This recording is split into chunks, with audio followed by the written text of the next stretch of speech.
আসসালামু আলাইকুম। তো সবাই কেমন আছেন? আশা করি সবাই অনেক ভালো আছেন। আলহামদুলিল্লাহ আমি আর অরণ্যও কিন্তু অনেক ভালো আছি।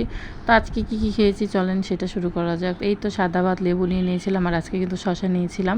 আর এটা ছিল মিষ্টি ডাঁটা, ঝিঙ্গা আর হচ্ছে এই তো এই কাঁঠালের বিচি দিয়ে রান্না করেছিল। এত মজা হয়েছিল আমাদের বাড়ির কিন্তু এই সবজিটা আম্মা অনেক মজা করে রান্না করে। আর এটা ছিল রুই মাছ। রুই মাছ দিয়ে হচ্ছে কলা রান্না করেছিল। আজকে ২ টা তরকারি অনেক মজা হয়েছিল, আপনাদেরকে বলে বোঝাতে পারবো না। আর যেহেতু আপনারা প্রায় সবাই জানেন যে আমার শাশুড়ি আম্মা রান্না করে, সো তার হাতের রান্না তো কী আর বলবো, অনেক মজা। আসলে যারাই খেয়েছে তারাই জানে। আপনাদেরকে যদি খাওয়াতে পারতাম তাহলে হয়তো বিশ্বাস করাইতে পারতাম যে আমার শাশুড়ি আম্মা কী মজার মজার খাবার রান্না করে। তো এই তো এখানে একটু লেবু নিয়ে খাচ্ছিলাম। কলার তরকারিটা ভীষণ মজা হয়েছিল। আর আমরা কিন্তু প্রায় যে কোনো মাছ দিয়েই কলার তরকারি রান্না করে খাই, অনেক মজা হয়ে থাকে। আর এই তো এই মিষ্টি ডাঁটাটা কে কে খেয়ে থাকেন অবশ্যই কমেন্ট করে জানাবেন। এই ডাঁটাটা কিন্তু আসলেই মিষ্টি, অনেকে আবার একটু চিনিও দেয় তাহলে আরও বেশি মিষ্টি হয়। তো যাই হোক, আমাদের চিনি দেওয়ার কোনো প্রয়োজন পড়েনি যেহেতু ডাঁটাটা এমনিই মিষ্টি ছিল।